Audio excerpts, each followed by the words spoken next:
Bem-vindo ao canal Espiritualidade Diária.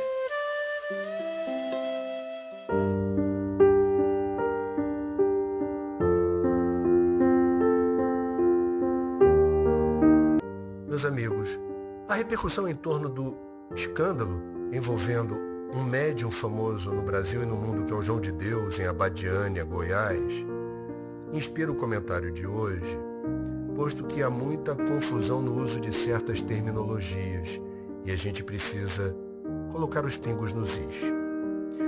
Em primeiro lugar, a gente vai falar aqui brevemente sobre mediunidade. Espiritualistas de uma forma geral, espíritas em particular, reportam a mediunidade como a capacidade de uma pessoa interagir ou perceber o plano espiritual através de uma ou mais faculdades, que poderiam ser a de perceber visualmente, o recurso da vidência, escutar um espírito, psicografar uma mensagem. Tudo isso faz parte de um repertório que existe desde que o homem é homem. Quer dizer, as manifestações mediúnicas, elas existem desde sempre. A palavra espiritismo, ela também tem certidão de nascimento e é 1857, século XIX, um pedagogo francês, Hippolyte Léon Denis Rivail, que adotou o pseudônimo de Allan Kardec, criou essa palavra. Ela não existia, um neologismo para designar uma nova filosofia espiritualista. Portanto, no Brasil, quando a gente vai no dicionário pesquisar a origem da palavra espiritismo, ela é do francês spiritisme e alude ao trabalho deste pedagogo, professor Hippolyte. Portanto, nós, quando percebemos a forma como se dá a cobertura do escândalo envolvendo o médium João de Deus, a gente precisa aqui reconhecer que nem todos os médiuns são espíritas. João de Deus, por exemplo, se declara, ele se diz católico, embora muitos católicos percebam claramente que o exercício mediúnico de João de Deus, as práticas de cura que acontecem em Abadiânia, conflitariam com certos dogmas e com a forma do católico perceber essa situação. Espírita, no sentido literal do termo, significa aquele ou aquela que estuda a doutrina dos espíritos de Allan Kardec. No Brasil, essa expressão ganhou uma elasticidade semântica. Umbandistas, candomblecistas, que praticam a mediunidade e, por vezes, até estudam a doutrina espírita codificada por Allan Kardec, também usam o termo espírita. Não sei se vocês estão acompanhando aqui o enredo. A gente está falando, portanto, da necessidade de entender que mediunidade é um fenômeno que extrapola religiões, tradições, correntes espiritualistas ou de fé. Existem até ateus, agnósticos e materialistas que se percebem portadores de sensibilidades mediúnicas. Podem até não acreditar, podem até dar outras explicações, mas na visão dos espíritas é o que ocorre.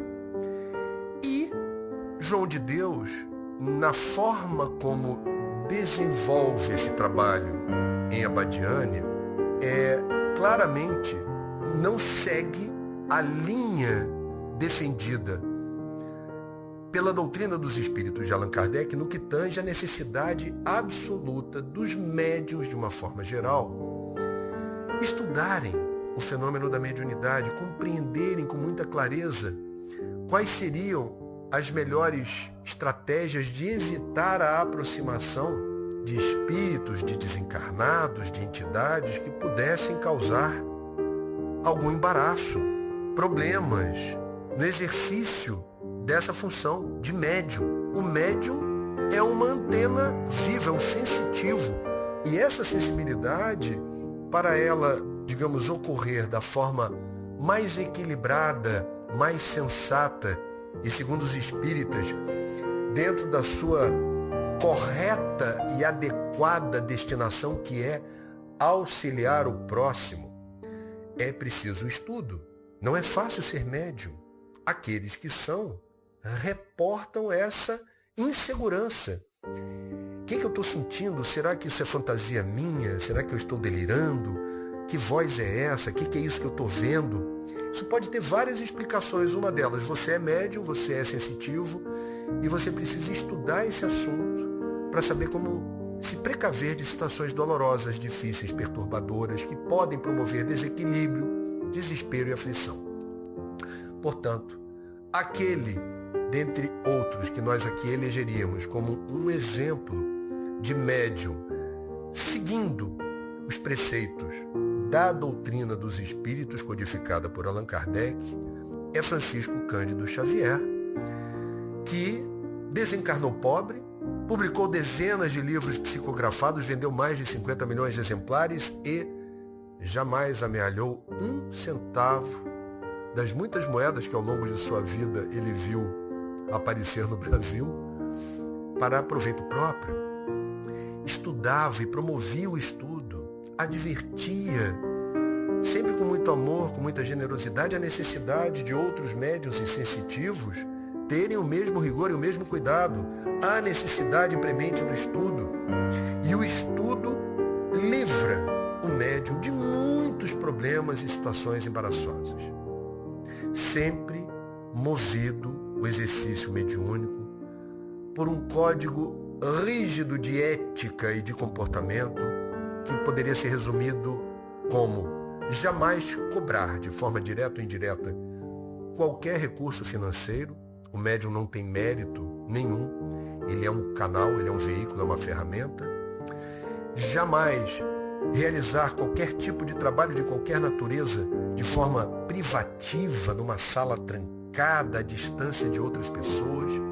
Não é a prática corrente nas instituições espíritas que estudam a doutrina codificada por Kardec.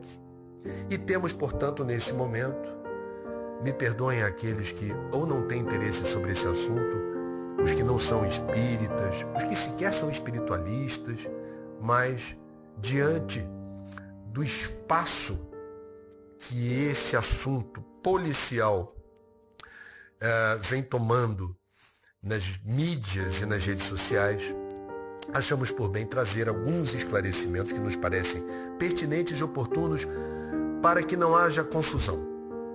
A doutrina espírita, assim denominada, é cristã, defende a ética, a moral, o respeito, a tolerância e, no que tange aos seguidores, a necessidade do estudo, que é compulsória e obrigatória para os médiuns. Até a próxima.